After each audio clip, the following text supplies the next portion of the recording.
Welcome to Football and the Kitchen Sink.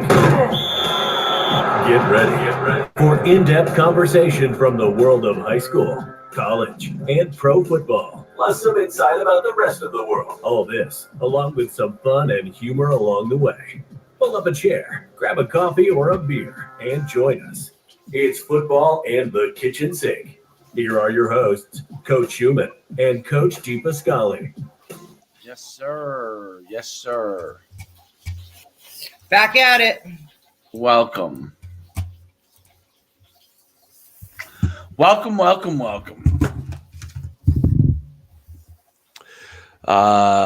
This way to the beach. I don't know if you want to be there now. Would you jump in on this weather? I don't know. That'd be for what cost?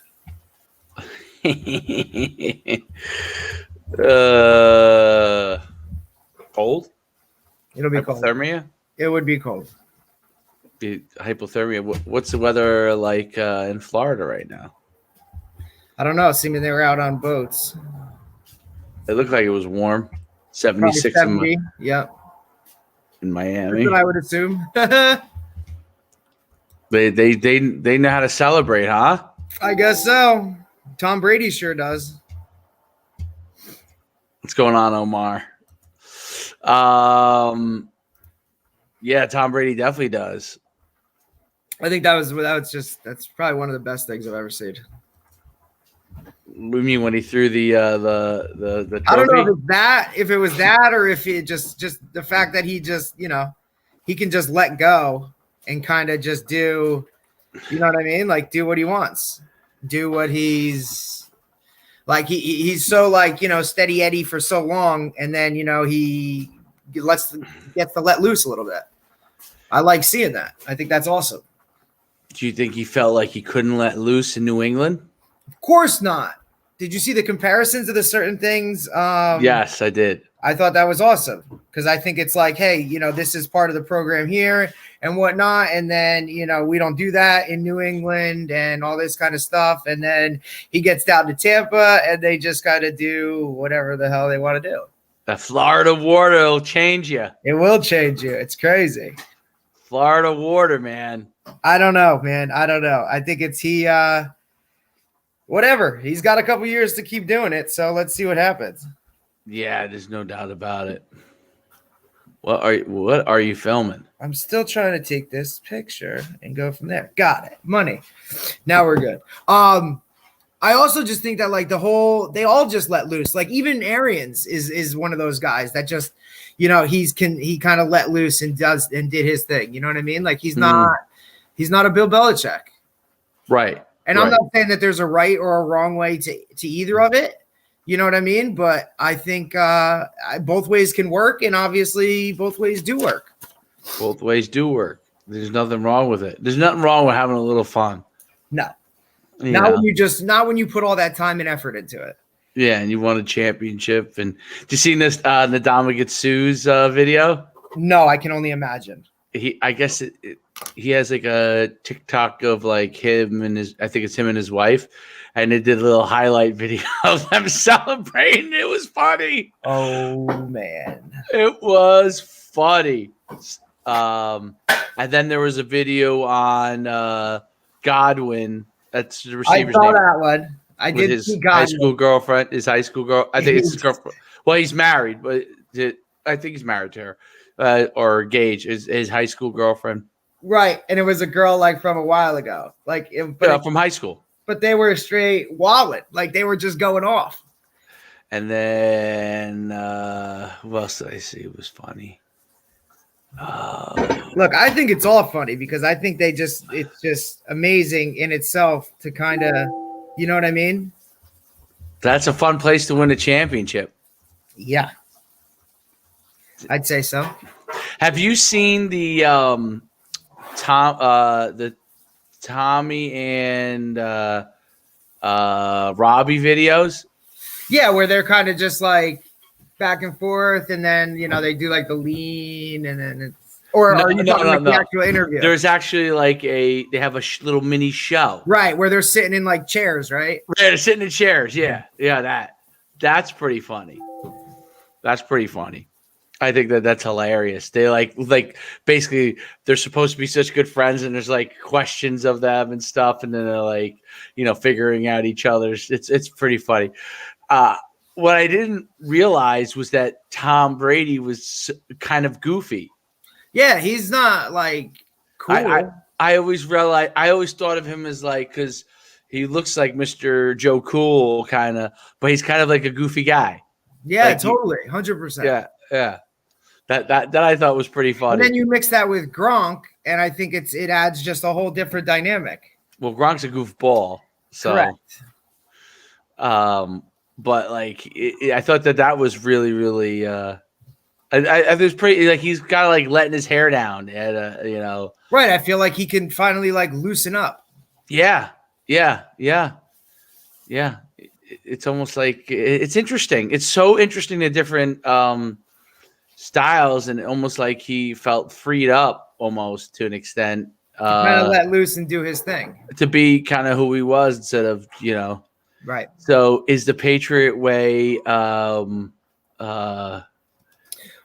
enjoyable? I think the Patriot way was kind of exposed because, you saw a lot of those guys opt out, Right. And if guys are opting out, you know what I mean? Like that tells me that, maybe that's not the place to be. Do you think some of those guys will go somewhere else in the offseason? Those guys who opted out, that is? Yeah, I do. I also don't know if Belichick's going to be there for a while. I don't know how much longer he really has to go. Really? Yeah, I think he's done, man. I think I don't know if he wants to go be a GM or do something like that, but I just don't see moving forward. I just don't see. You don't see. Tough. I mean, I don't think the type of guys are around anymore. I don't think you have the same type of player that's willing to sacrifice and do the things that he asks at a high demand. I just don't think you have that type of player anymore. Guys want things simple and loose, and they want to have, they don't want to be told what to do. They want to have input. They want to be a part of it. They don't want it to be, that dictatorship. They want to have some type of say in certain things, and I don't think that's his way. And I think, in all honesty, rather than trying to fight it, I think he should just ride off into the sunset and be gone. So go be a consultant. Make the rest of your money being a consultant. You don't have to prove anything. You're going to go down as one of the greatest, if not the greatest, coach of all time. Why have to do anything else? So the Patriots are going to get Deshawn Watson.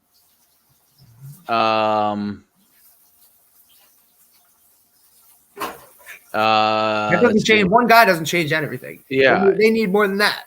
Yeah, and they say, well, New England, Tampa Bay. This is Mike Tannenbaum's prediction. I don't know how disgruntled former GM. He thinks that the Super Bowl will be Kansas, Tampa Bay, and New England. What? It's a pretty bold statement. Yeah. I don't see that being the case. No. It's interesting. And there's all kinds of weird things, videos and stuff that are coming out. Yeah, this is all over the place. I guess he's Bill Belichick will do whatever it takes to get with Deshaun Watson. Okay. I don't think it's going to take too much. He wants out. If I get Nick Caserio just came for the Patriots. They know each other well. That's the new GM at the Texans. Tannenbaum said it. Caserio. What he thinks that because it'll be like because I know those guys over there. I'm just going to give away the best quarterback, one of the best quarterbacks in the league. Yeah, that's what I'm. Well, maybe he'll give him all these draft picks and stuff, but yeah, if Brady no, so you're telling me Deshaun Watson. Well, first of all, is Deshaun Watson an elite quarterback, in your opinion? Based off his numbers.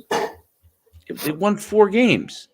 Doesn't matter. His number. Look at his numbers. Everybody. I mean, what you were the one yesterday that said, "Oh, this is the ultimate team game." No, I said, do you think Deshaun Watson is an elite quarterback? Yeah, based off of his numbers from this year, and then you said wins. It doesn't matter. Look at his numbers around whatever. I think based off of his numbers, he was a top 5 quarterback in the league this year. He threw for 33 touchdowns, 7 INTs, 4,823 yards. So was their defense? He had no one. Was their defense just that bad? They traded away his weapon in DeAndre Hopkins. His other best receiver went down for, I believe it was like PEDs or some type of off the field, whatever, suspension. And defense has been what it is. The coach was fired in week what? So he had no head coach for half the season. I mean, and he still put up those numbers. So I would think you have, based off of that, you have to, he's only 24 years old. Yeah. You know, he's still a kid. Right. Interesting. He was passing wise, he was 70% for the season. Yeah. Huge numbers. Wow. That is big. Just didn't hear about him because they lost every game. Yeah, no, I didn't even realize that he had that kind of numbers. Yeah, his numbers were stupid. Did they have no run game, or just had no defense? No defense. No, nothing. He had nothing.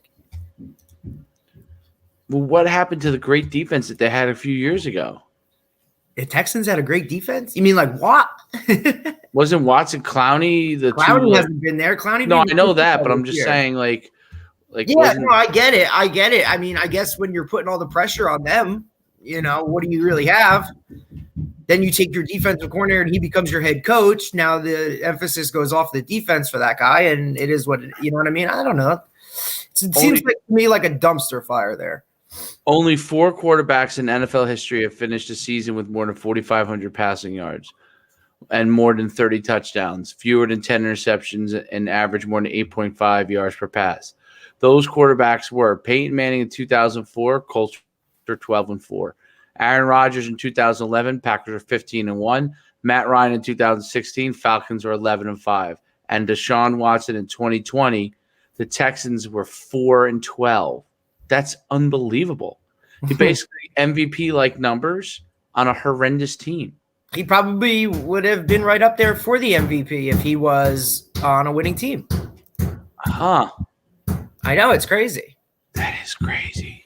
And that's why there's this whole, you know, and obvious, like, he asked to be a part of the process for when it came to, you know, not that his call would have been the call, but he wanted to be a part of the process when it came to choosing a head coach. They said no. With a GM, they said no. You know what I mean? I believe they actually told him, yeah, we'll allow you to be part of the process. And then when it came down to it, it was kind of just like, yeah, whatever.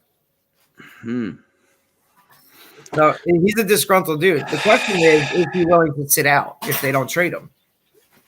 If I was Caserio, I would ask for the farm if I was going to trade him. And most people will give the farm. Most people will give the farm. I would ask for the farm. I would build my program off of this, build my team off of this trade since he's disgruntled, and basically be like, you want him, you could have him. Here's what I want. Right. And if you get yourself near this, you got him. Otherwise, yeah, that's interesting, man. Because then what would be the other options? Is he's probably under contract. They would have to cut him. They're not going to do that. Right, because he has I believe, yeah, you're not going to cut him because then you take the salary cap hit. Yeah, you take a major hit. And yep, you're on the hook. So, wow. That's interesting. All right. Well, I think that's actually maybe the most interesting QB move of all then. Well, I mean, look, he is the guy. He sets the standard as far as what's going on in the offseason. And I think everybody else is going to make their moves based off of what happens with him. You know, I know that the whole Goff and what's his name trade set the market, Stafford. But at the same time, now you have this guy, and you know you're looking at a lot of QB instability throughout the league. Yeah, there's a lot of QB instability in the league. So you mentioned, what's going to happen with Wentz? yeah, Who are the Colts going to pick up? it's interesting because the next generation of it, like which other quarterbacks are going to be What are the Jets going to do? Yeah, the Jets are going to have to. Yeah, the Jets are going to because they're obviously Steelers, they must be in a hunt for Deshaun Watson. No, I think they're in the top destinations. Where would you go if you were him? Where would you want to go? It doesn't mean he's going to get to go, but where would you want to go? So you said Indianapolis. You said the Jets. You said I think Indianapolis is the most ready-made to win. No, I heard Andrew Luck was. They said was thinking. I don't believe that either. Like I don't know about that. I mean, I don't know about that. I think he was pretty beat up, and even though he could still do it as good as as he was. Who's that? Andrew Luck. When he retired, he could still do it as good as he was, but he was getting so beat up. I don't know. I mean, obviously he had that kind of a moment where he just felt like, I'm not getting hit. Yeah, I'm not doing this. I'm not letting someone hit me anymore. I don't need to do this. I have $100 million. I don't need to hit anymore. Not to mention, he already missed an entire year with a shoulder. Right. And looking at a lot of that, he dealt with a lot of mental stuff fighting through that. You know what I mean? As far as, can I overcome this? What do I do? I know he battled through a lot of that mental awareness stuff, which we've seen come about so much more. It's so much more prevalent now. So many more people are talking about it, that mental instability, that now guys are so much more self-aware of it, and they're not willing to risk that. Right. I totally understand it, especially when a guy went to Stanford, you know what I mean? Like he can go probably do whatever he wants.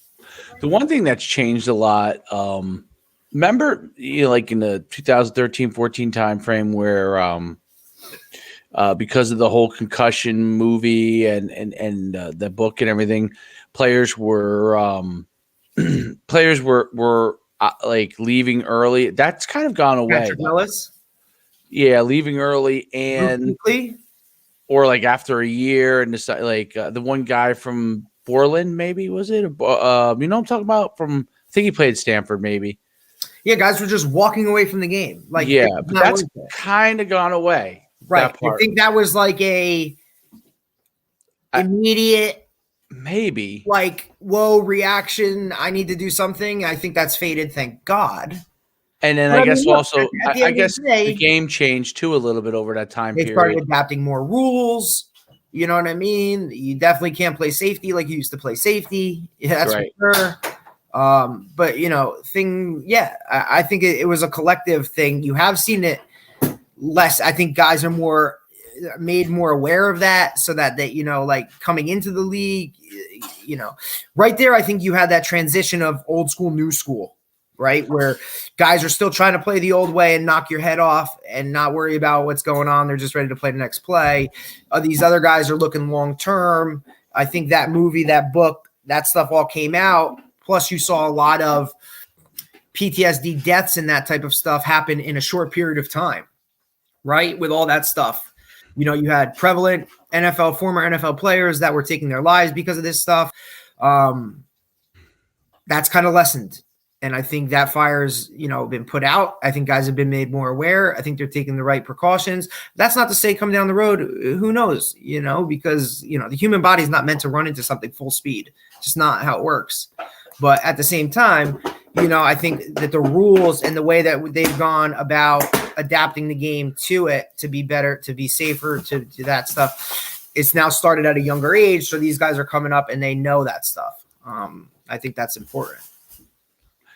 Yeah, I guess the medical side of it caught up as far as how to handle the protocols and everything caught up with the physical side, and they put it all into place. And by taking the players off the fields earlier, but it's interesting how that has kind of like we've also been in a global pandemic for the past year and a half. I mean, where focus has shifted way away from that. You know what I mean? Mm-hmm. It's a matter of where's the spotlight, right? It's just a matter of where is the spotlight, and it's like every year there's a new emphasis on something. This year it just so happened to be like, let's get on the field. Right. Well, with that, you said Trevor Lawrence is getting ready for his pro day, which you said would be televised. Televised on the ACC network. I believe it's one of the first pro days, obviously, happening. And I believe that's because he does have to have some type of non-throwing shoulder surgery, I believe it is. That's going to take place after that. But yeah, it's going to be fully televised and whatnot. I think it's obviously he's going to be the number one pick, hands down. It's what it is. But I think it's an opportunity for Clemson to use it as a recruiting tool. Right. 12. So it's going to be 10 a.m. tomorrow. NFL Network, ESPN2, ACC Network. So across the board. And Fubo TV, whatever that is. I don't even know what that is. Must be one of those like new streaming sites. Streaming. Right, yes. But you're looking at that now where we're televising pro days. You're going to televise a guy throwing routes. You know, like they've been doing that for a little while now, though. Hey, if I'm Clemson, let's do it. Come check out our facilities so you see what we got. I mean, Johnny Manziel's pro day back in the day. That was filmed. Love the fact that he did it in a helmet and shoulder pads. Shows you how little that stuff means. Like, what is he going to have, a bad pro day? There's no one hitting him. I mean. I just love it. You know, when you're a top guy, they're basically trying to make sure that there's no issue at all for some reason with your motion, I guess. If anything, that could have hurt Johnny Manziel because his biggest thing was he was just a playmaker. His pro day was great. Bears hire. You're gonna watch this guy tomorrow, and he's gonna sling every throw and put everything on the money. You know, there's not a throw he can't make. You know what I'm saying? But when Shaq Barrett's coming off the edge and running through his chest, is he going to be able to get up and make the same throw the next play? That's what a pro day can't show you. Right? He can't get drafted in the 6th round and you know, at age 43 win his 7th Super Bowl. A pro day doesn't show you that. I mean, anybody and everybody who's seen Tom Brady's video at the combine of him running a 40 or a picture with his shirt off shows that these things, at the end of the day, do they really matter? Absolutely. Interesting. And another interesting story. Did you see this? Urban Meyer hired the guy that they got let go at Iowa. Right. Again, you're looking at a guy who there's allegations. It's only allegation of him belittling players, doing whatever. In our day would have basically, in my eyes, been coaching. Right. To a bunch of kids. Now he's hired to work with a group of grown men. So is it the same thing? And Urban Meyer 100% backs him. Yep. You know, I've known him for 20 hired years. him, so he's going to have 20 years. Yeah, I'm bringing in to run my stuff. My question is how much. I wouldn't think that a strength coach in the NFL has as much pull as a strength coach in college.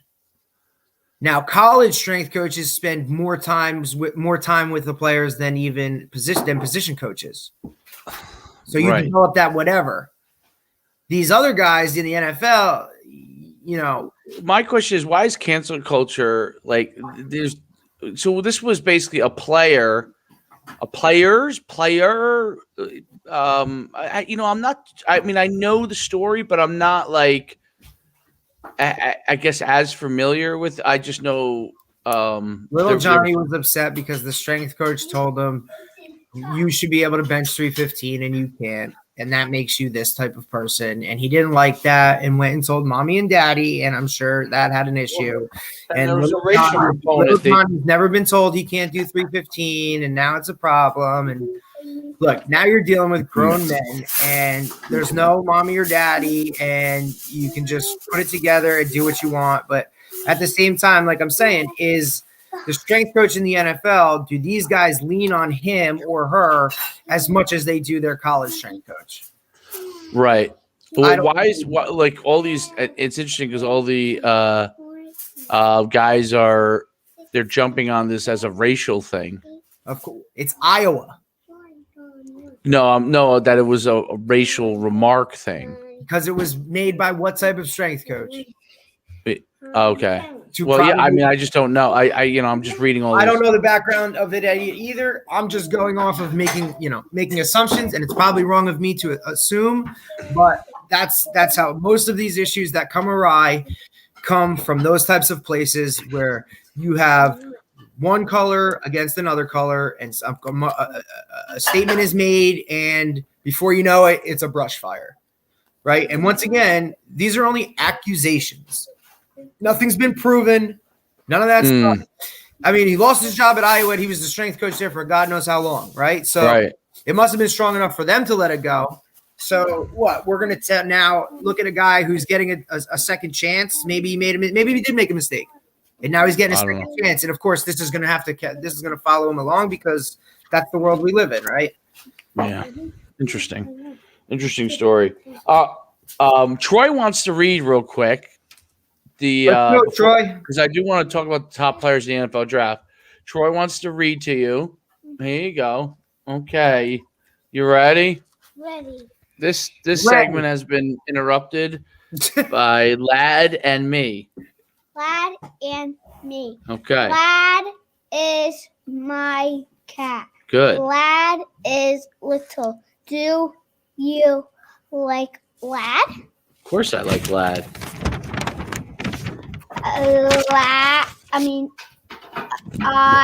like Lad. Lad can sit in my lap. Lad can sit.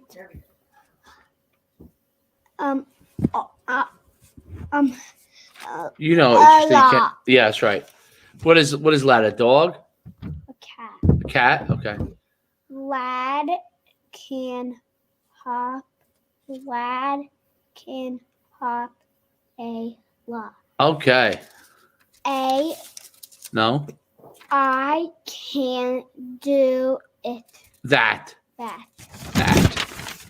Lad can hop on the lid. All right. I can do that. Are we on the lid? Good. The end. The end. Great job. Great got job. it. Good job, buddy. Thank you, buddy. That's nasty. Good job, bud. All right. We'll see you later, kiddo. That's good, dude. Good job. Dude, that's good. He's I'm gonna read it to Jesus. You can go read it to Jesus. Go read it to Jesus.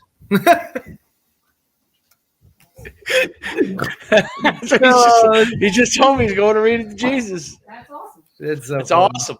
Oh man, I should have brought him with me on my lunch, man. We could have got even more. Yeah, maybe get him on Bible study soon. All right, yeah, that's great. Yeah, he's really good. He's really good. I have nothing to compare it with, so I have no idea. Dude, most kids that age can't read like that. Really? Not even close. Like they can't put together, like they can read words, but to put it all together like that, and that's phenomenal. No, like, that's good. I have no other way to know. I have no idea. I don't know. Ahead of the curve. We don't get enough. I mean, I guess we get feedback, but like I don't think we get enough feedbacks telling us like, yeah, he's ahead of the curve, or like we don't know. But then again, it's like, what do they compare? You know what I mean? Like you get that when it I don't know, dude, it's tough. Well, in comparison to Colton? Yeah, Cole. Yeah, like if you're talking about my nephew, like Colton can't put together a sentence like that. Not at a reading. What school is he? Is he at a public? He's in Brick Public. Oh, okay. That's what I just don't know. It's hard to know like where you are. Like I guess you know. Unless you sit down and like compare it. Yeah, I have no idea. So. Yeah, no, Colton can't put it together and like read like put it all together. He can read like sentences and do things like that. What does Colton read at school? No, I'm sure he does some reading at school, but at night, does he read at night? I don't think as much as he should. Like they do a little bit. She'll read to him, and then he'll like reiterate it back. You don't just pick up a book and do like that. That's what he's been doing. Yeah, so that's good, dude. Stick with that. Yeah, we got this thing called this really helped. I didn't know because I don't know. I have no idea relative to other people until you just told me. I have no idea, but that's why we're always like wondering. We're like, where is he? Is that bad? Is it good? Is it bad? Like I don't remember being 5. I don't know what I could do. Right. So, she got him this Bob's. It's called Bob's Books. Like it's just a whole load of books. Like they're small. That's like I think a pullout, but like they're like little books, and they're kind of all kind of like that. But then they advance at different levels. So, like the first ones are like as basic as you can imagine. Right. And but he's just reading it, and then he goes to the next one, and he don't even realize that it's getting harder and harder. Progressing. Right, and he don't even realize it. It's like playing a game on him. Yeah, like he gave me a book to do, and I'm like, oh, this is like, there's a lot of words in it. I'm like, you sure you want to do it? He's like, yeah. So we went through it, but it took a long time, and he got halfway through, but it was like really wordy. And I would, when there was a word he didn't know, I would just be like, sound it out, and he would sound it out, and then he would get close, and then that's huge. Then I would tell him it, and then he would read it, and I don't know, it's interesting. I have no idea, I guess I feel like I'd like more feedback. I don't know. You know what I'm saying? You got to ask for it, bro. Yeah, I guess I got to ask for it. Be like, can you tell me if he's on track? And then the teacher might not know because what has she had? She hasn't seen him other than, you know what I mean? Like, well, they'll know who the best kid is. Yeah, but that's also, subjective. The best kid in terms of what? You know what I mean? Like, he might be able to read, but can he sit? Is he, can he talk to you? Can he carry on a conversation? Like Troy can do it. Yeah. It's interesting. It's hard to know. Like that's what's hard. It's like, what's the definition of like where they're supposed to be? Everybody progresses at a different level, but it's Yeah, no, it's like when I go to like you're like, oh, kid's a pretty good athlete. Then he goes to like with all other good athletes. You're like, oh, there's a lot of good like right. This is what the best athletes are like. Okay, and this is what it's really interesting to see that kind of stuff. All right. So we digressed for a little while into early school learning. So Trevor Lawrence, in this NFL draft, have we found Mel Kiper or what's the other guy? Todd I'm looking McShay? at it right now. I'm looking at NFL.com. Right, okay. NFL.com. They have. They have their mock draft up. And Trevor Lawrence, you have Jacksonville, the Jets, the Dolphins, the Falcons, and the Bengals. That's the top 5. Okay. What they have here is they have Trevor Lawrence 1 to Jacksonville. Okay. They then have the Carolina Panthers trading with the Jets to take Zach Wilson. Right. I heard his name over and over again. The Dolphins are going to take the tackle. Sewell or whatever. The Falcons, Justin Fields, and then the Bengals, they have taken Kyle Pitts, the tight end from Florida. Now, if you look at this group here, Jacksonville, the Dolphins, obviously, I don't think need a quarterback, right? The Falcons, Matt Ryan's getting up there in age. He didn't play very well this year. And then the Bengals don't need a quarterback. To me, the draft always goes by who needs quarterbacks and where they are. That's the first part of the draft. Right. And who they take in the offseason. Right. That's why I think they do with free agency happening first. You know what I mean? I think is a good thing. Well, that's how it always is. So free agency leads into it. The Eagles are 6. Detroit is 7. I guess it says here the Jets are 8, but that was a trade with the Panthers, so the Panthers are 8. Broncos 9, and your Cowboys are 10. So I see Trevor Lawrence here 1, Zach Wilson 2, Devonta Smith 3, Patrick Surtain to the Falcons 4. Ooh, Surtain. Wow. Jamar Chase. I see Sertain here. Yeah, they have 6. Sertain here as 6. They have Trey Lance going 7. You know what I mean? Like This has Micah Parsons. Is this? I'm on that. I'm looking at NFL.com. I'm at CBS. Okay. All right. Right, So but you could even like you're looking there. Like I mean, this, even you're looking. These mock drafts are different. what do they have Waddle going? Let me This has him 8 mock trade from Panthers. Well, these guys have Trey Lance going 7th to Detroit. Trey Lance, they have him going 13 to the San Francisco. These guys have Trey Lance is the big quarterback from North Dakota State. Yeah, played 1 game this year. See this; these guys have the Giants taking Devonta Smith at 11. Did they shut it down because of COVID? Is that why they shut it down? Or, I don't or just all of FCS shut it down, I guess? Yeah, pretty much. And they just played 1 game just to, talents. Oh, got it. Now I understand. These guys also have the Jets taking Najee Harris late in the 1st round. That would be cool. Giants. This has who does that have the Giants taking? Devonta Smith. And this has Kyle Pitts, tight end. These guys have Kyle Pitts at 5. Interesting. This and the NFL.com doesn't. Jamar Chase is the first receiver off the board. It's not even Devonta Smith. Yeah, they have Devonta Smith going to the Dolphins at 3. Yeah, I think that's too high, dude. At his size, you think, or listen? I want this offensive tackle. Like the tackle they have from CBS Oregon has him going to Cowboys at 10, 11. They have this. They have him at 3.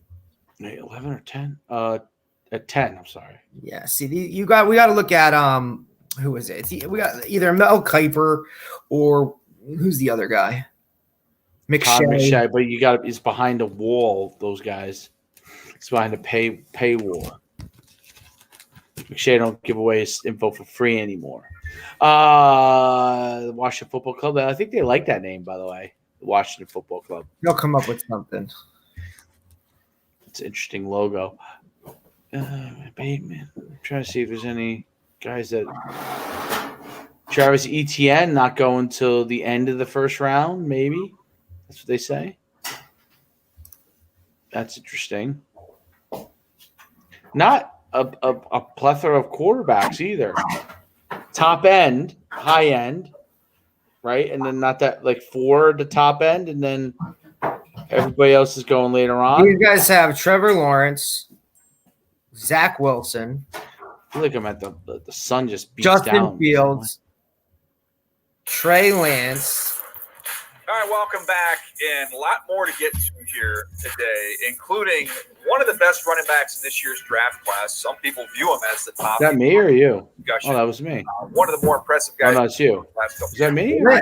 Harris from How? Alabama. Big, strong, Is physical, it? athletic. I don't know what it. Off the charts. And Bucky Is that me? against this with him. I think so. It's not me.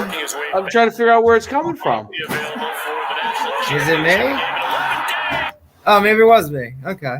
I'm I'm trying to count quarterbacks. There's 4 quarterbacks in the top 10 picks. In the yeah. But then after that, then well, then you have Mac Jones. There used to be a site I used to go to NFLDraftScout.com. Go to there. Back when I was an agent, that was one of my go-tos. Let me see. Oh wait, is that owned? Now it's DraftScout.com. Fine. There it is, Draft Scout. Okay, let's see what they have here. They have a 2021. They have 5 guys in the 1st round. NFL Draft Scout. All in the top 14. Why does this not? Yeah. Why does this not? Is that QB? It's weird. Okay. Is this 2021? Yeah. 2021. Oh, because they're considered 2020. I get it. No, I don't know what they did. Why is it showing Oh, 20. Here we go. The Jets can do so much stuff. 2 first-round picks, all the draft capital in the world. Like, don't screw this up. What's that? The draft, just don't screw it up. Well, I mean, guys seem to screw it up from time to time here, you know. Where does Ian Book go? I don't know. I don't see him in the first round. He's listed as 11. And it's interesting. This site used to be a great site. I can't even navigate it anymore. It's usually what happens. Used to be great, and now it's behind a paywall. Okay, well, I guess they got to make their dough. Seems to be the trend, right? You got to make your dough, man. You got to make your dough. I got to subscribe just to get this info from Rockfin, whatever that is. Is that a site, Rockfin? Make podcasts, watch content. Oh, it's like a podcast system. It's like a YouTube. I don't know. Interesting. We got like live streams. You got to pay to get. It's like a paywall, though. Interesting. Usually how it works. Well, yeah, I know. That is how it works, I guess. What you get when you subscribe to Draft Scout, you get year-round player rankings, the process, the experience. Interesting. Tom Lemming's a part of this thing now. Tom Lemming used to do the high school guys. Maybe I'm missing the boat. Maybe I should be on some Rockfin. I don't know anything about it. Some sort of paywall thing for content. Just seems like another headache. Well, okay. So we know that 4 quarterbacks for the first 10, possibly. And then what position is weak in this draft? I know next year they were already talking it's a weak. Next year's draft is a weak quarterback draft from what they've said. The weak quarterback draft? Next year. Next year is. Let's see.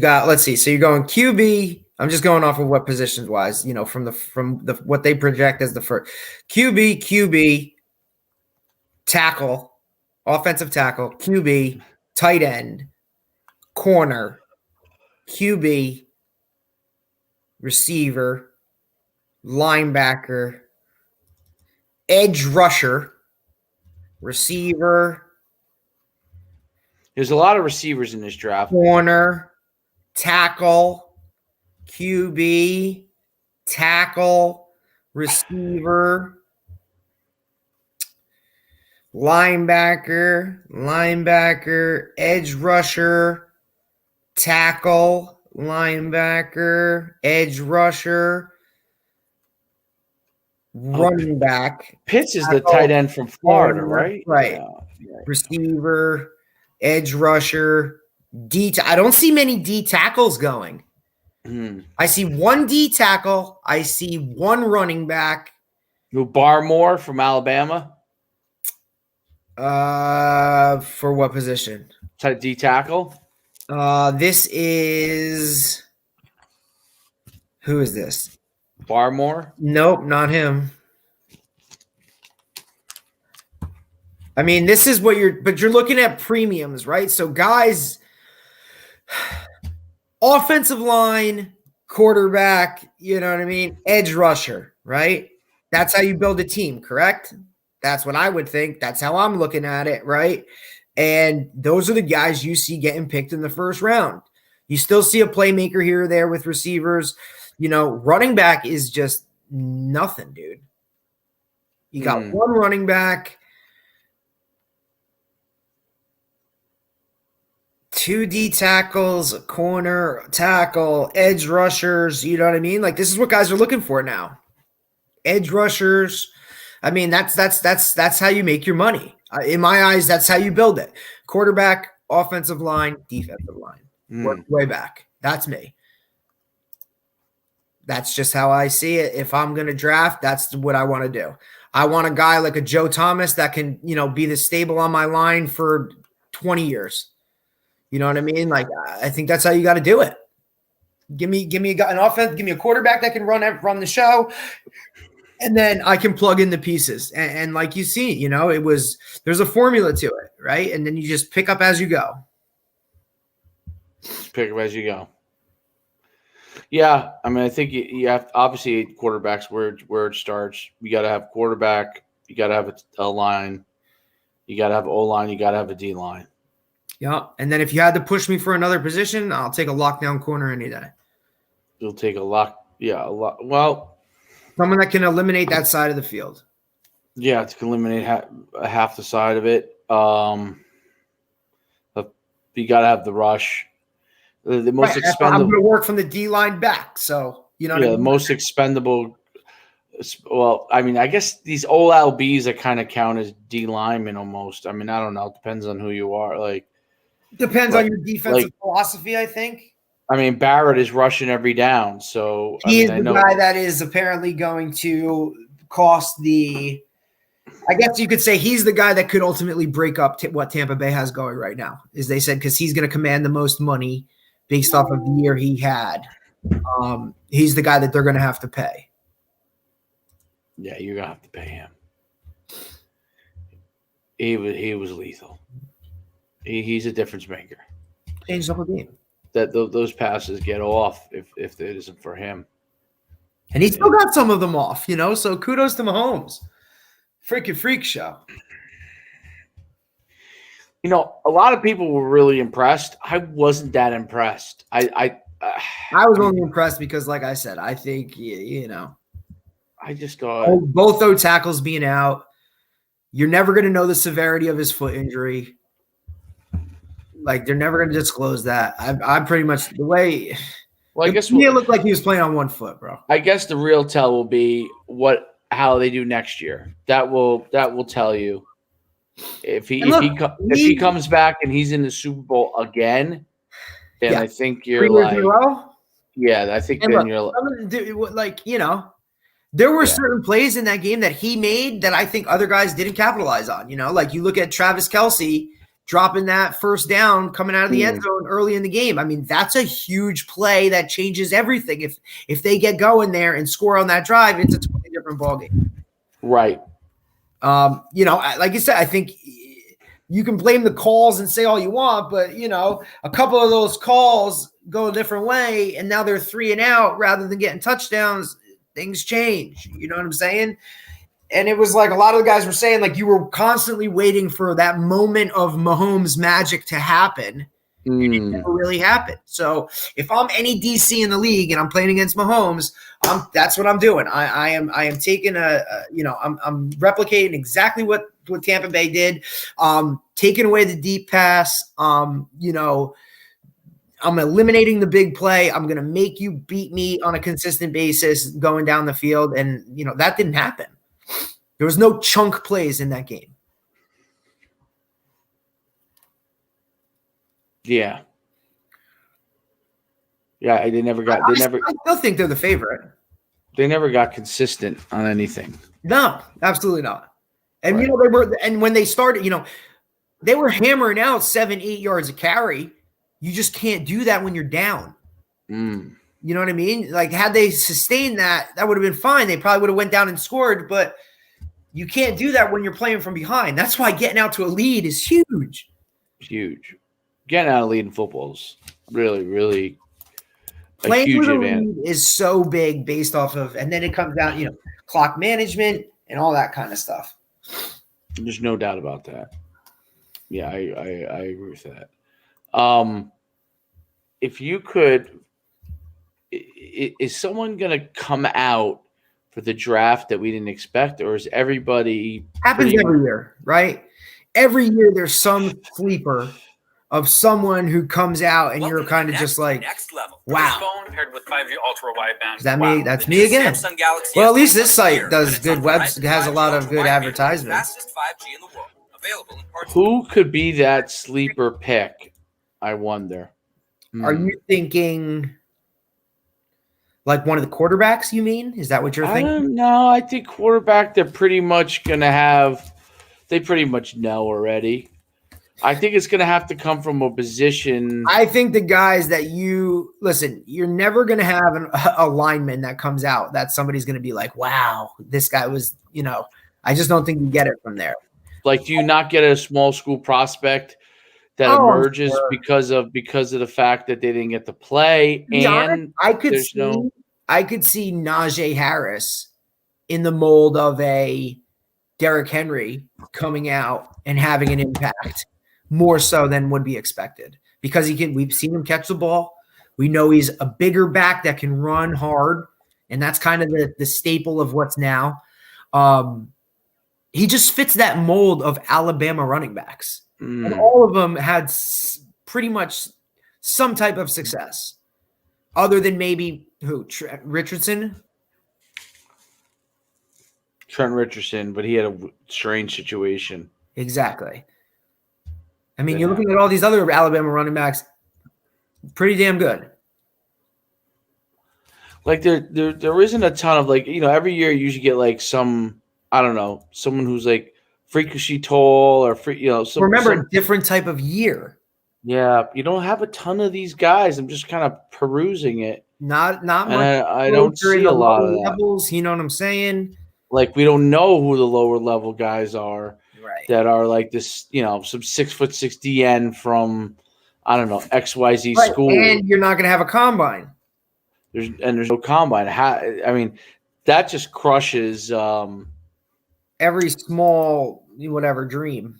Yeah, I think that crushes it because how many pro days are gonna what's the board the big board of pro days, right? So how many pro days are they gonna go to? Right. They go to a lot. They do go to a lot, but it becomes like how many? Let's see. All right, so top small school prospect. Looks like they got something here for me. Let me see.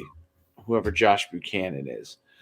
All right, Trey Lance, obviously from North Dakota State. Then they only list 5. That's weird. Usually there's a bunch, but North Dakota State didn't have a lot of these guys didn't have a season. Right. So the offensive tackle from North Dakota State, 6'5", 305. We saw that one guy. He's not listed here, but the D3 kid. Right. Then there's a cornerback from Central Arkansas. That's Robert Rochelle, and then there is one gigantic guy from Northern Iowa, an offensive tackle from Spencer Brown from Northern Iowa. He's 6'8", 314. So you could expect someone like him to, maybe go higher. I mean, he's not going to go in first round, but to go higher. Pretty big guy. It's a big guy, 6'8", 314. I guess. One day they might be Shaq size at left tackle. Never know.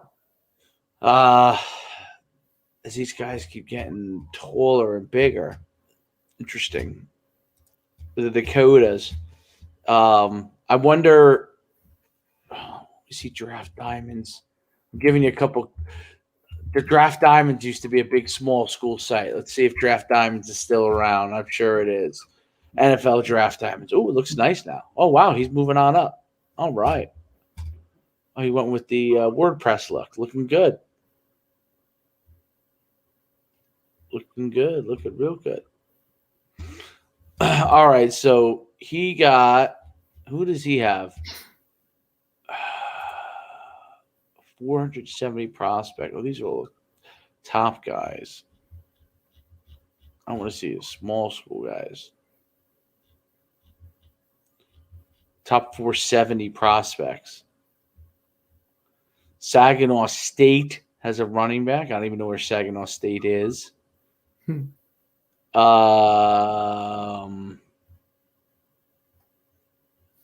Central Missouri has a tight end. How big is that guy?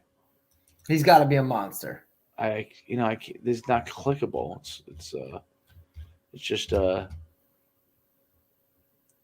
It's just kind of a thrown together. Although I like his site.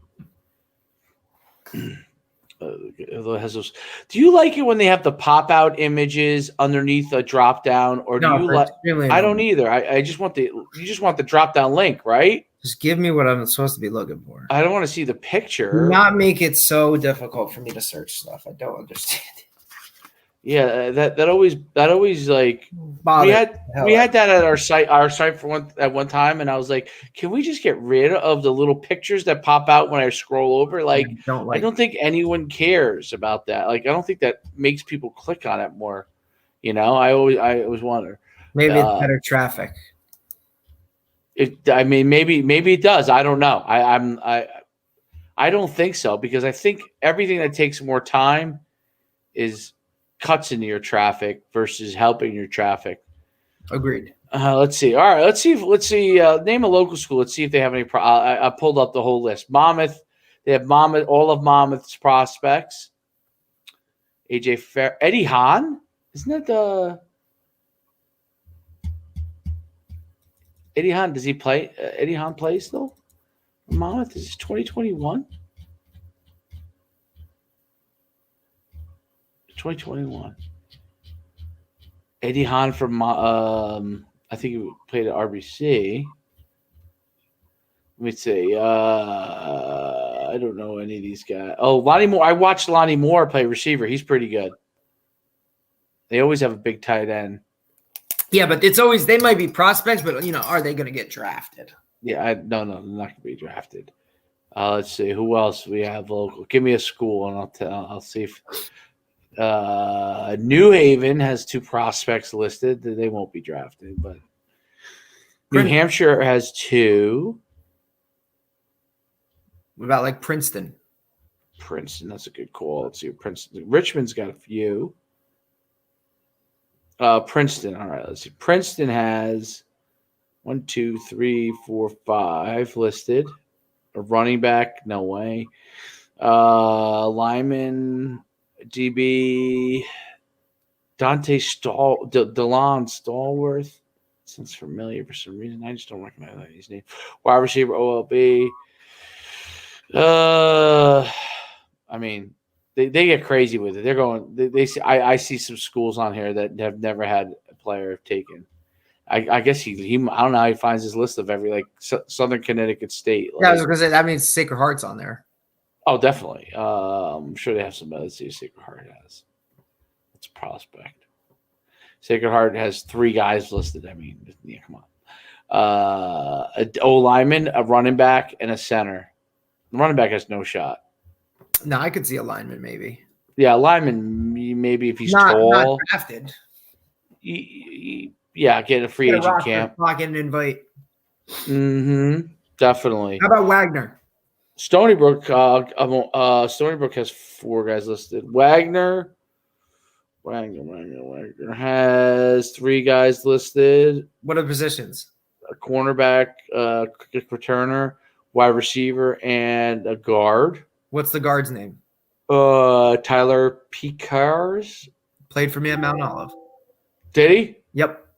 Was really first year there. Wow. Yeah. Monster. Is he big?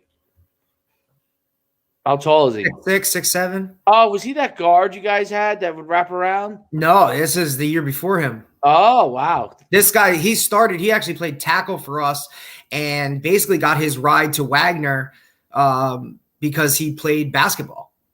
Oh, okay, cool. He was the center and used to run up and down the court because they would, fast break it. And good player. Wish I had him for more than a year.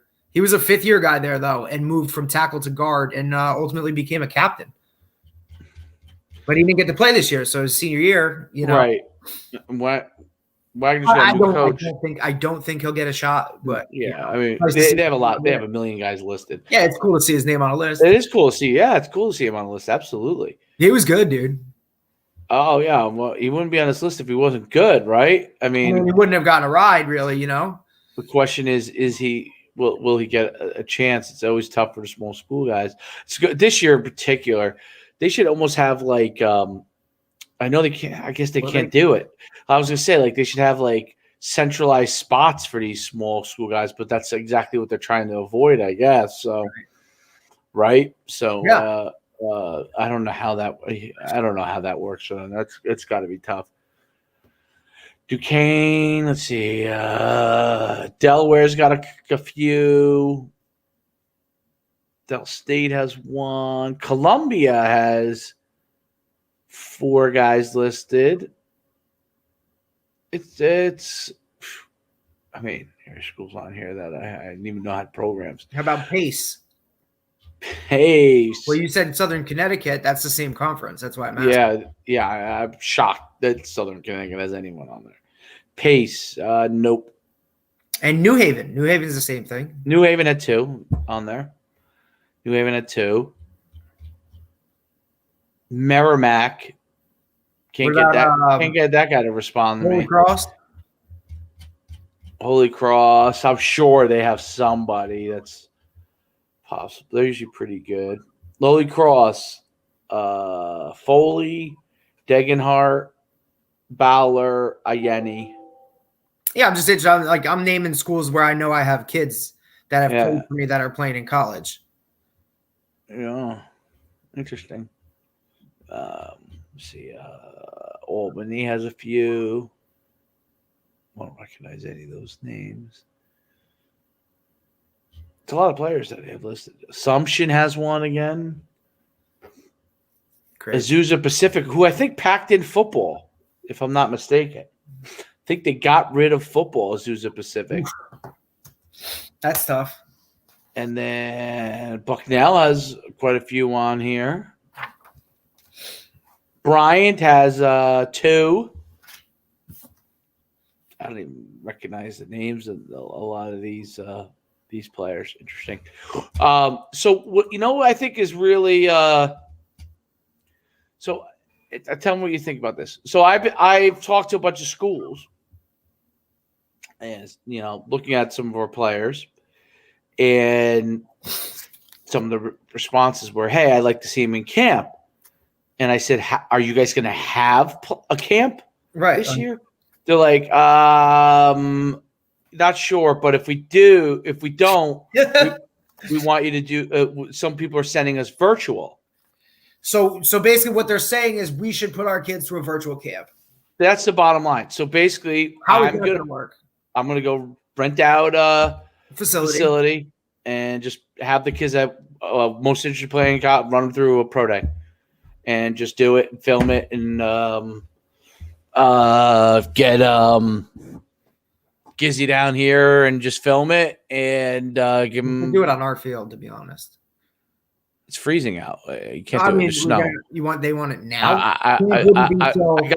I got. Well, there's a few guys that are more urgent than others. I know what you're saying. You're talking about 2021s. 2022. Not 2021. Right, but if they were 2022s, they wouldn't be able to go to camp when those camps are, which is June. Right. So doing their film now so they get evaluated for offers. Right, but then you're also – are you shorting them 3 months of working out? Yeah. I think you have to if you want to go big. For the higher the level, you got the higher level, you got to do it now.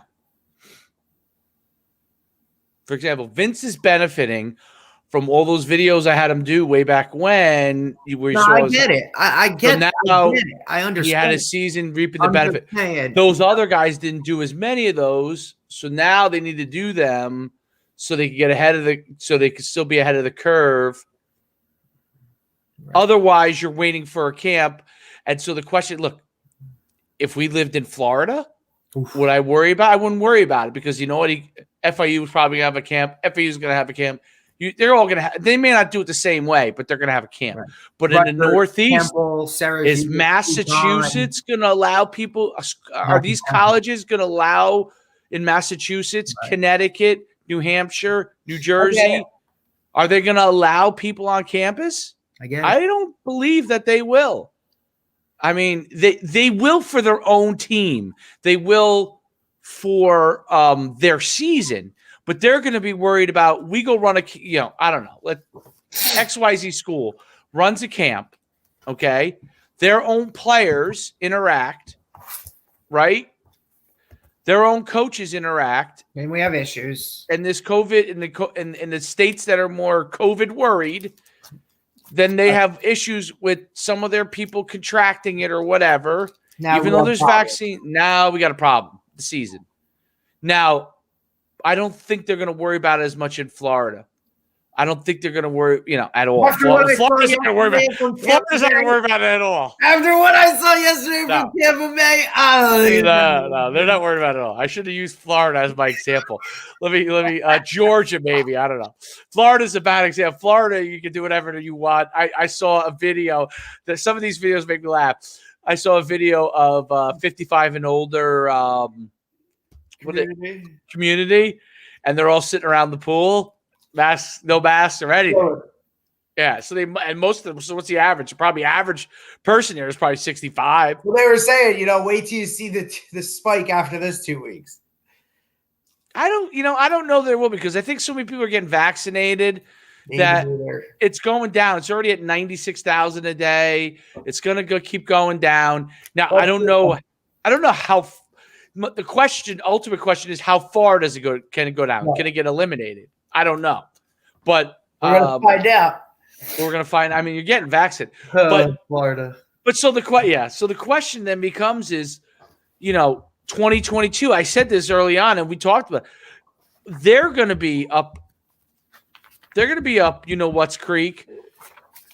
If they don't have, in certain California, I don't even know. That's it going, whatever. I don't know. Washington State just opened up again. There's football. Washington State. Yes. My brother coaches cross country, and they started. So weird. Yeah, they're starting football cross. I'm like, what sport you call? He's like, cross country. I'm like, cross country. I'm like, you guys doing the fall now? He's like, yeah, we got a 1 month fall, a 1 month, and then we go right into spring or whatever. No, there's no winter. No winter track in Washington. They just go right into quote. It's called track. I'm saying? There's no winter and spring. It's just track. I don't know. Some states are like that. And I think in the South, I think Texas, they just go from cross country in the fall to track in January or something, or December. Yeah, we just have indoor track because of the temperatures. Right. So that's one of the reasons why actually probably they do better in their programs, because they're not worried about end of the season like we are in winter and then spring. They just plan for that end in May. Right. And so they're probably, it probably allows you to become better. Yeah. Versus okay, we compete, go and compete, you probably get better times because of that, but I would think so. Anyway, yeah, I saw Washington. I saw New York is going to allow it. It's Connecticut's still out, right? Connecticut's how about Massachusetts? They're still out? I think so. New Hampshire, they did in the fall, right? I think, or one of those did in the fall. Vermont probably. Vermont did it, but they did 7-on-7. Oh, did they really? Yeah. So they're counting that as a season. Did Maine? Maine did it. New Hampshire was the one I think that did it. So then the question is so these Northeast schools don't allow players to, if they're not allowed to have camps, which I just don't know how the universities. How can they handle that now, though? Because so then these guys can go out and physically watch a New York team or a New York kid playing a game. Is that to the advantage of that 2021? 2022. 2022. Because now these coaches are going to see them live rather than just in camp or on film. No, but they're not allowed off campus right now. That's what I'm saying. Is it the same rules? But if they do allow them off campus April 15th and May 30th. Is that going to be like, I can go see this kid in person? Because think about it, how many times do you see a coach, they're not going to allow. They're coming. They're playing Rutgers on Saturday, so Friday night they end up at Bosco. Players have asked me that, and I not our players, but like the NUC players have asked me that, and then I don't know where that is. Because how often do college coaches get to see somebody live unless it's a situation where, Ohio State's flying in to play Rutgers and they can go catch a Bosco game on a Friday night. Right. And hope that they're playing Bergen. So they can catch how many prospects in one spot, Could be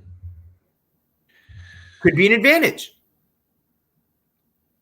It could be an advantage. It could absolutely be an advantage for those states if they're allowed on. Yeah, that's a good point. That's a good point. That's a really good point. I think yeah,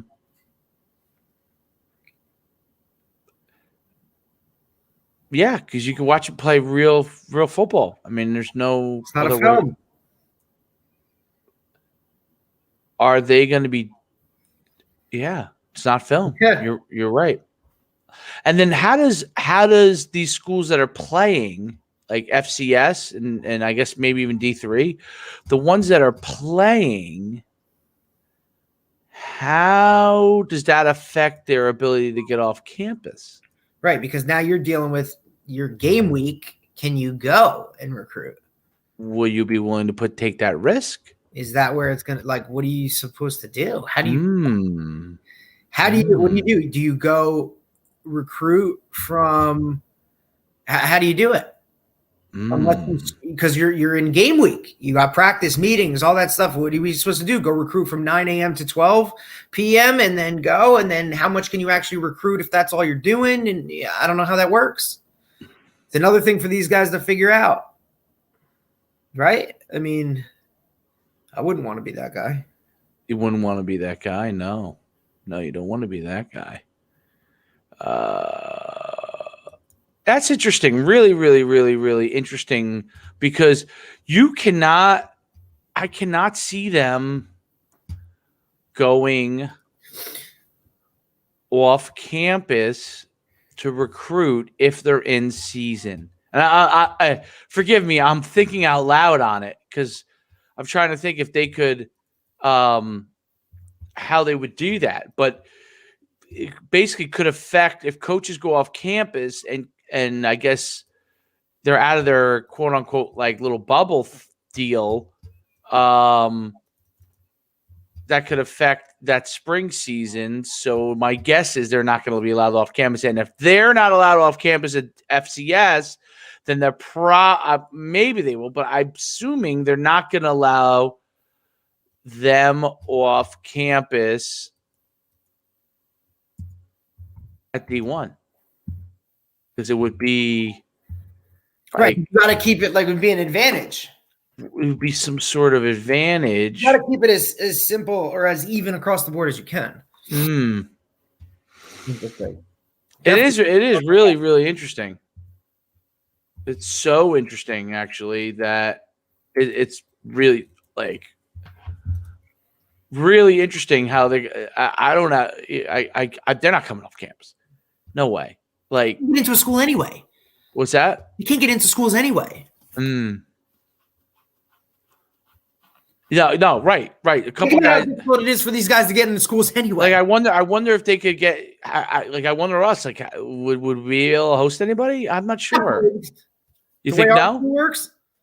It's hard getting coaches in there when there's no pandemic.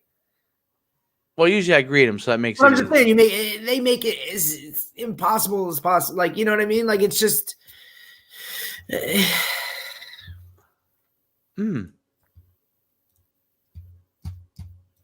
Yeah. And is the school in today? Are they remote today? Well, that's a whole nother right. Like these coaches, what do you need? Have a coach going from place to place, state to state, possibly. State to right? Like, oh, hey, I'm a coach from such and such a state. Oh, did you quarantine or so? Who knows? Hey, did you quarantine? Let me get your temperature. Well, yeah. Well, that is how it will work. I mean, they're gonna have to get their temperature, right? So, I mean, but that's easy like though. That's not a big deal. That's not a big deal. I don't think that's even coaches traveling though. Like hotel to hotel to hotel. You're on the road. Yeah, the hotel. There's a whole if you're from a state where Dominoes, they're bro. right, if you're from a state where you're worried about it, so the long and the short of it is, players should be preparing basically as if they're not There isn't gonna. going to be. What's that? They should be preparing like there isn't going to be camps. Right, there isn't going to be camps. That's exactly right. And we'll put something together for you, make it happen, like we always do. Yeah, you're gonna have. So we're gonna. That's exactly what it's gonna have to be. That's really interesting. So I now the places that have it, awesome. And then you traveling, because there's going to be some stipulations with traveling probably eventually at some point. So let's say you wanted to go. I'm thinking out loud. You wanted to go to Florida's camp, right? They have it. They're going to have it, right? And you go into Florida's campus. Hey, would you take a shower? You look good. What? Your butt is tickling you? Diaper on. Okay. All righty then. Hello TMI. there. TMI. Hello. We're almost there. We're at the final stages. So just give me a few minutes, okay? What Family Feud is on? Oh, not yet. It's 6:50. Family Feud's on 20 minutes.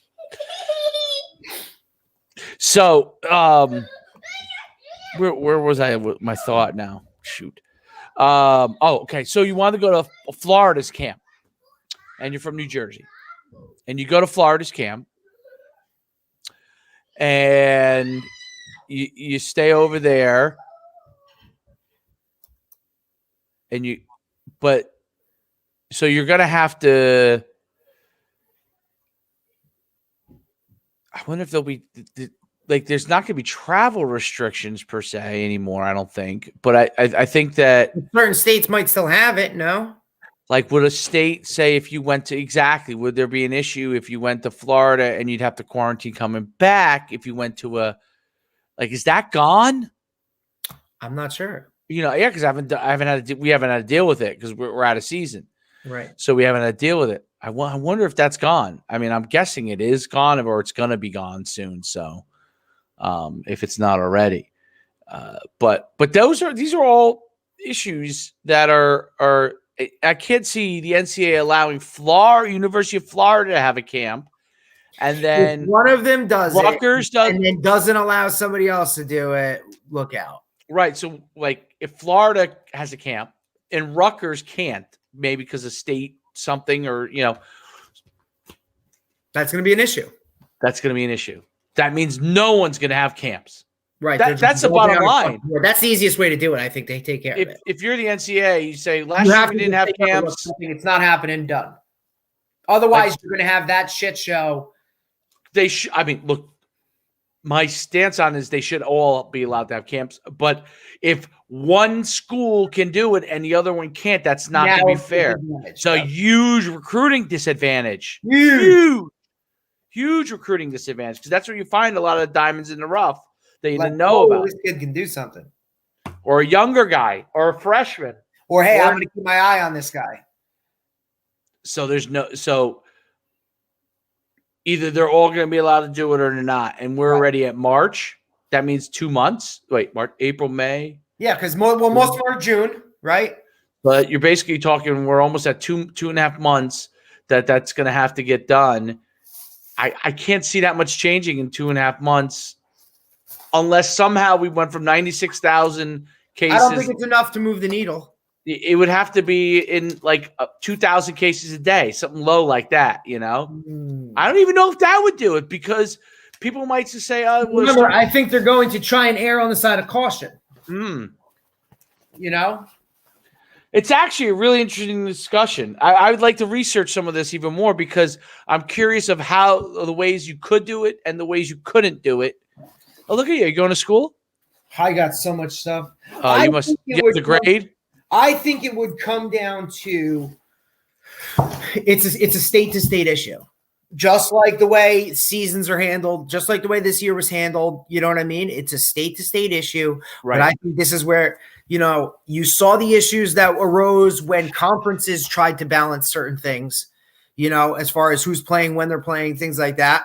I think the NCAA has to step in and just say, look, this way or that way, end of story. And if ultimately certain states aren't going to allow it, then you just have to say no across the board.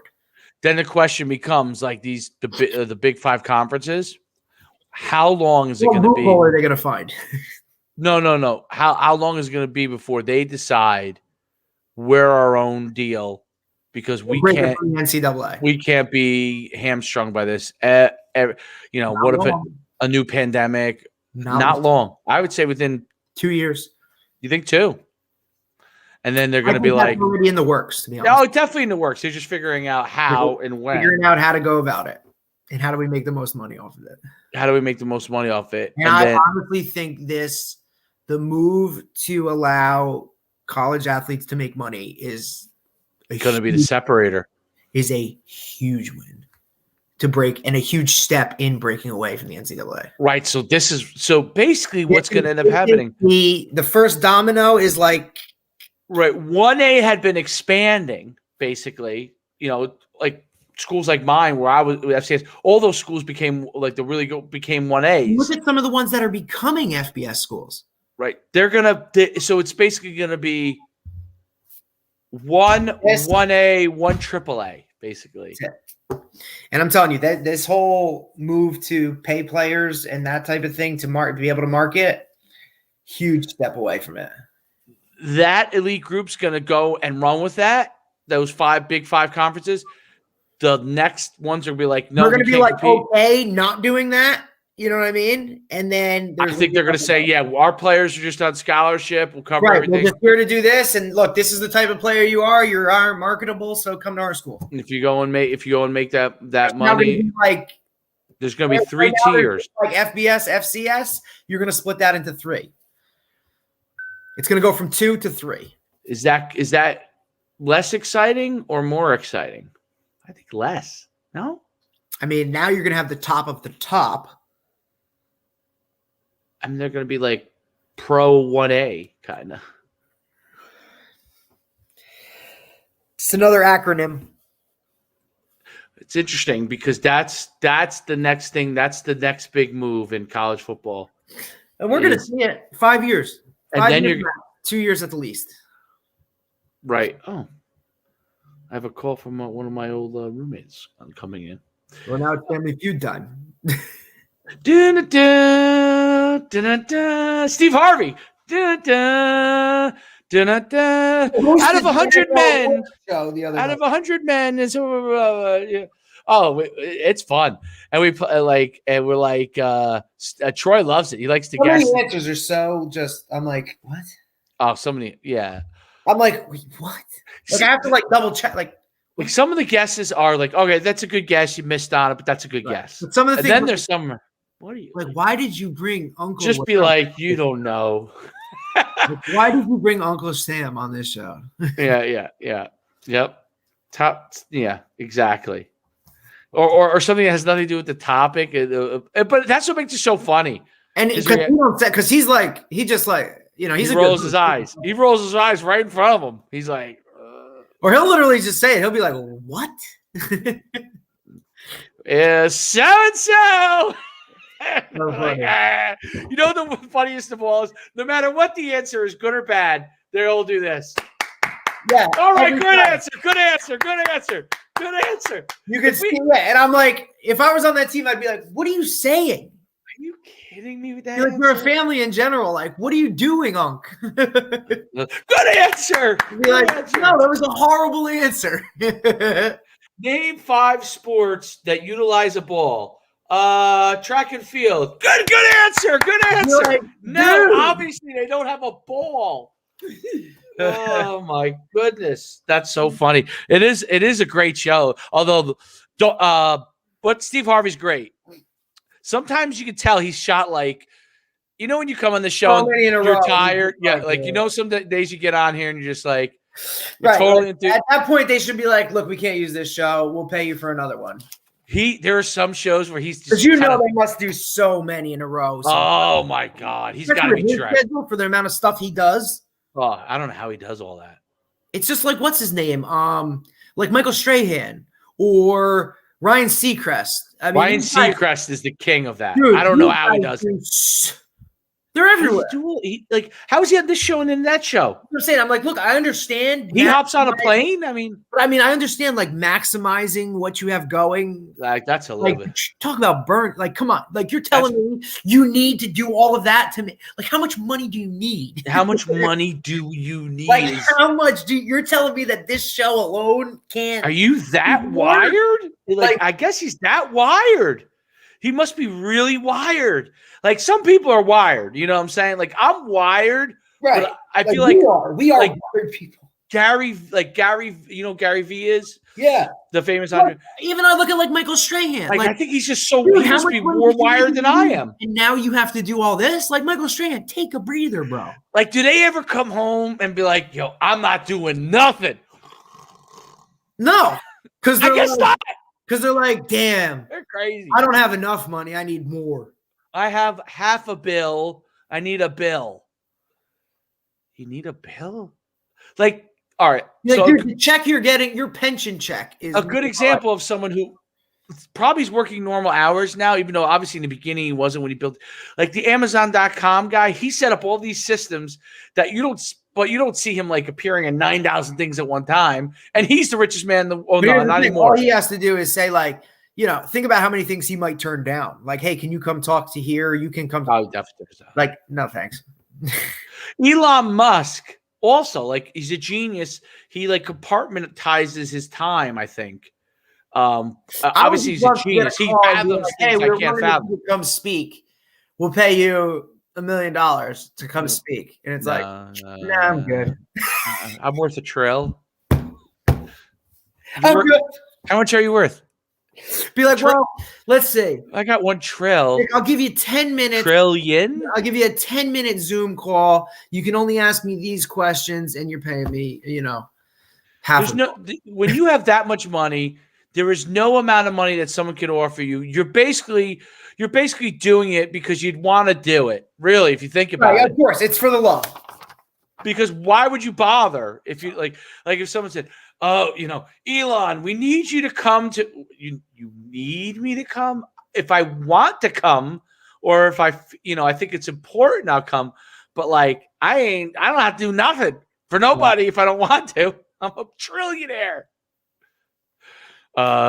Will Elon Musk please report to the principal's office? Why? We don't like the way that you acted in the last meeting with your subordinates. Be like, thank you. Yeah, okay. So what do you guys want to do? Fire me? Well, we're thinking of disciplinary action. Like, all right, here's the money, and see you later. How much do you want me to increase your salary so you can leave me alone with this? You guys need. How about this? How about I'm just going to write a number down? 1 point. Yeah. Say yes to it. Will one more digit in your salary help? Yeah. Meaning on the left side, not the right, not 10 cents, but one more. Yes, absolutely, Elon. Yes, the board no longer has to talk to you. Good. We added 1 digit for you. Instead of me being worth 1 trillion, I'm now worth 900 billion. And you guys, are you happy? Yes, we won't bother you again, Mr. Musk. Thank you. Please only text me if you need me. Do not call me. Only, please. Only emergencies. Like an emergency means our rocket that's going to Mars somehow lands in a residential area. That's an emergency. It is not an emergency that Jane was upset with John and how he treated her by the water cooler. You guys handle it. I pay you enough to handle it. Thank you. Yes. Please do not bring those things to my attention. And don't bother me when I go on to Joe Rogan's podcast. Leave me alone. By the way, one of the greatest podcasts of all time. Have you seen that podcast? I have to look at it. You have to. If there's one thing that you have to do, Elon Musk on Joe Rogan's. Yeah, it was. I think it was during the beginning of the pandemic, maybe. It is amazing. Remember, he kind of got in trouble because he smoked a little bit of weed and he was drinking a little bit with him, and that's that's Joe Rogan does though. No, Joe Rogan does that, but they were like, stock went down for a little because they said Elon Musk is a wild card. No, he is a computer who was like, oh, okay, yeah, I guess I want to be kind of like fit in, so I'll do this. People were like, oh, he's making irrational decisions. If anything, that makes you more He's rational. a genius. He's so much smarter than anyone else. I love that when they're like, to take down a big time player. right, this guy's probably got like a 170 IQ. Okay, and someone with like a 101 IQ is like, he's unhinged. He's unhinged. Because the only thing you could do with a person 170 IQ in order to get him in trouble, this is how you would take down the geniuses in the Republic. You would say he's got a mental issue, because that's the only way that you could trump someone who was smart. Because then you could say, oh, he's so smart that he's become crazy. You know what I mean? But if you look at anybody that's done anything great, they've been labeled as crazy, and they were a little off. Edison had to be lunatic. Did we ever do this? Which one of your favorite of the? Do you ever watch the History Channel? Yeah. Do you ever see the Titans? Which is your favorite though? Which one was your favorite? I like Rockefeller. You like Rockefeller because we talked about the negative side of it. I think we were talking about, but you like the Rockefeller story. Yeah. I thought Ford Carnegie's very interesting. There was what's that? Who was it? Morgan? JP Morgan. And then Edison. Oh, did you ever see the one on Tesla? No. The person Tesla? What did I watch last night? I watched a Netflix documentary on the Russian Revolution. The Netflix documentary. How was that? Crazy. With Lenin? Or when they went from czars to Lenin. From Rasputin? They went from like Nicholas, or was it Nicholas? Yeah, Nicholas, Tsar Nicholas. Basically because his father died at a young age. He took over, had no idea what he was doing. It was so bad that the people were just like, all right, communism, I guess. Let's go. And that was kind of like the whole thing, like how Hitler came about, where they were like, we have absolutely nothing because these people have beaten us down after World War I so bad that, okay, this guy has like a little bit of pride and whatever, let's go with it. Like, and Lenin, like of options. Lenin, was Lenin dynamic? He was interesting. He was interesting. He he took like he was older too. Oh, he was older. How old was he at the time?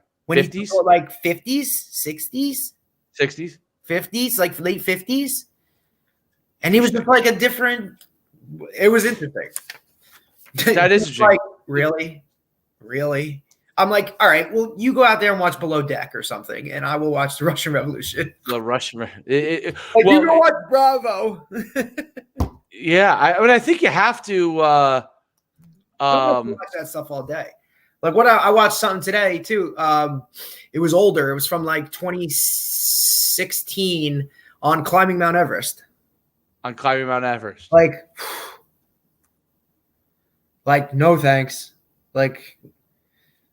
I want to be like, I think about like running a mile. Ooh, these guys are climbing at like 20,000 feet. That's incredible.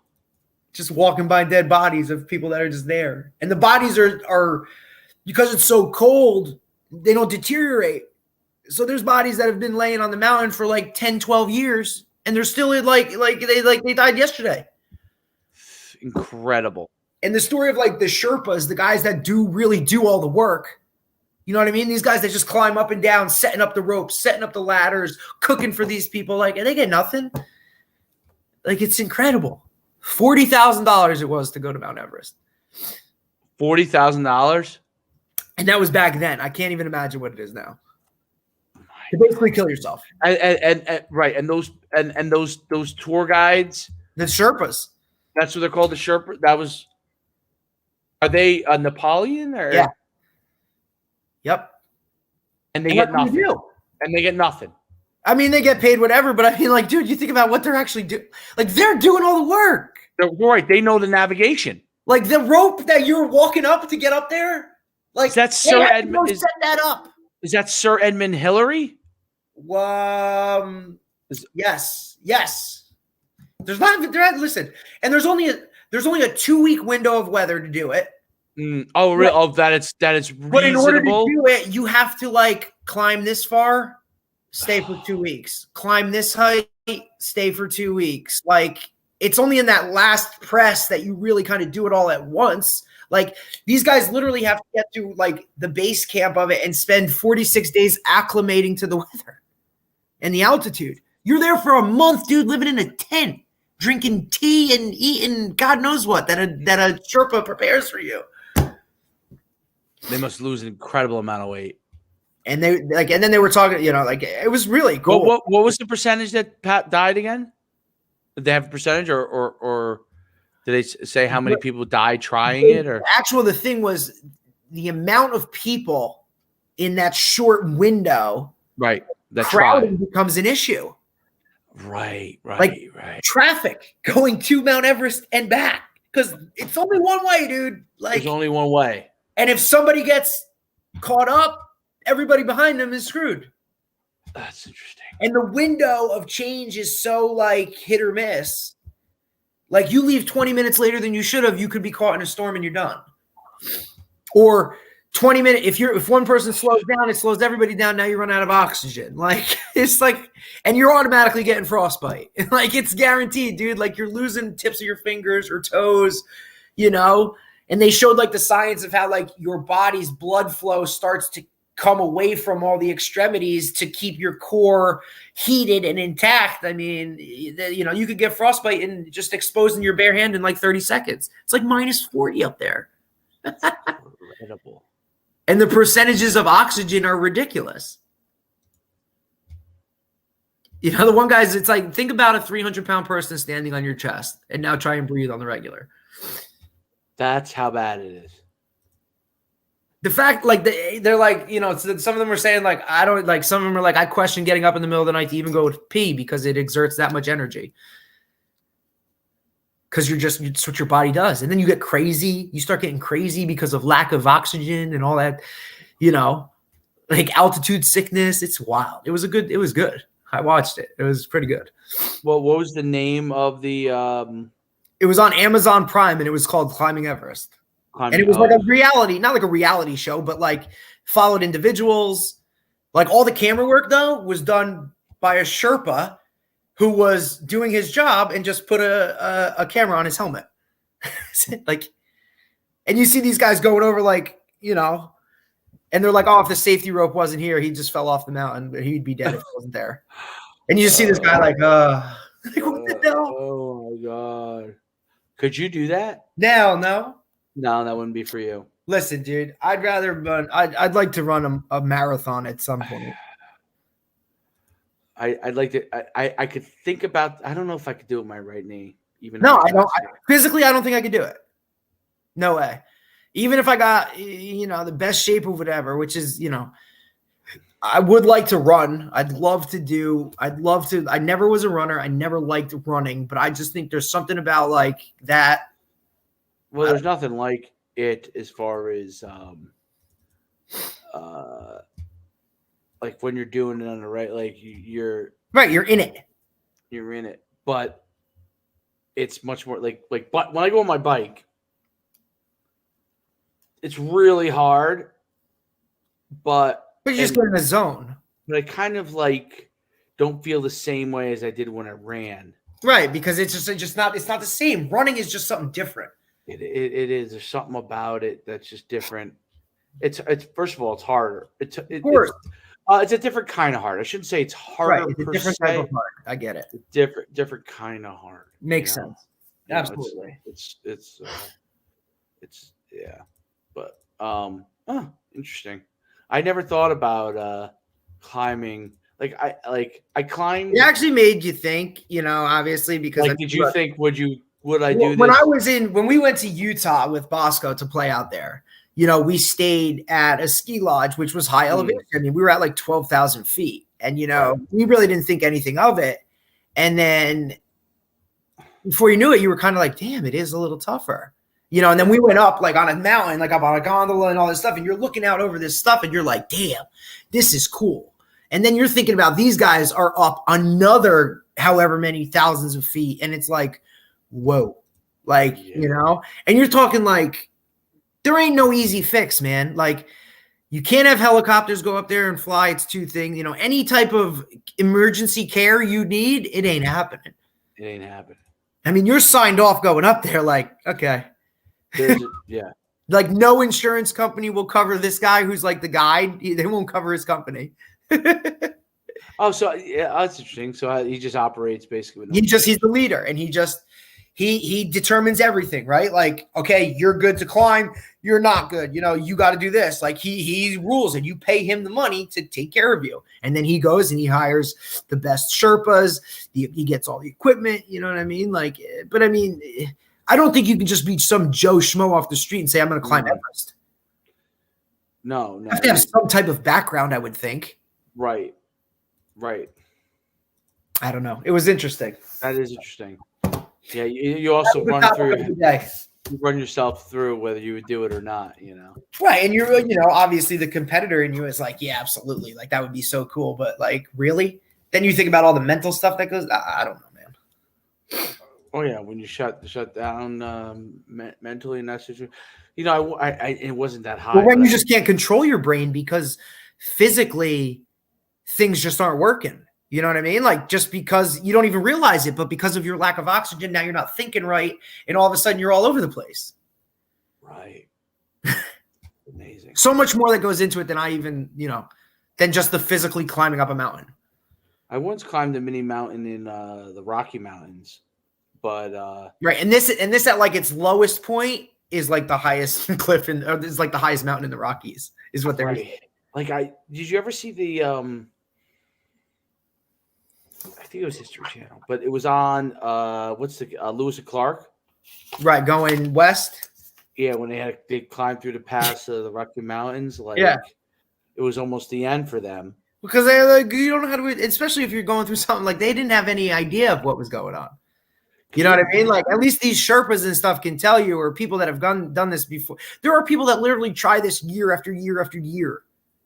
But basically, there was an Indian woman that led them, and if it wasn't for her, they'd have been screwed. Yeah, and she really didn't know all the ins and outs. No, they don't know. She didn't know the intricacies, but she's Sacagawea. Sacagawea, yes, that's it. One of the most important people in American history. Yep. Which is amazing, but Lewis and Clark, like, they basically climbed something without even knowing. Basically, right, and all of a sudden they were like, "Oh, if they would make it to the other side." It's amazing. I have to say the guts. Yeah, because you're going into. It's just like, you know, Christopher Columbus sailing across an ocean, not having a clue. I mean, could you imagine being Christopher? Like, be like, I guess we're gonna hit something, and then when you hit it, not know where you actually are. We hit land. This must be. You think you're all the way on the other side of the world. You think you're in India. We still had a whole other continent to get through. Nope, we're not in India. Oh, crazy. All right, great show. Good stuff. Talk to you tomorrow. Later. Oh, Family Feud time. What happened? What happened? I bited a pizza, and then all of a sudden I had a loose tooth. Oh, your tooth got loose? Whoa. Thanks for listening to this episode of Football and the Kitchen Sink with Coach Schuman and Coach Depascale. Be sure to subscribe so you don't miss a single episode. If you like what you heard, leave us a review and be sure to tell a friend. We will meet you back here next time on Football and the Kitchen Sink. Oh, man, that's it. All right, later, bro.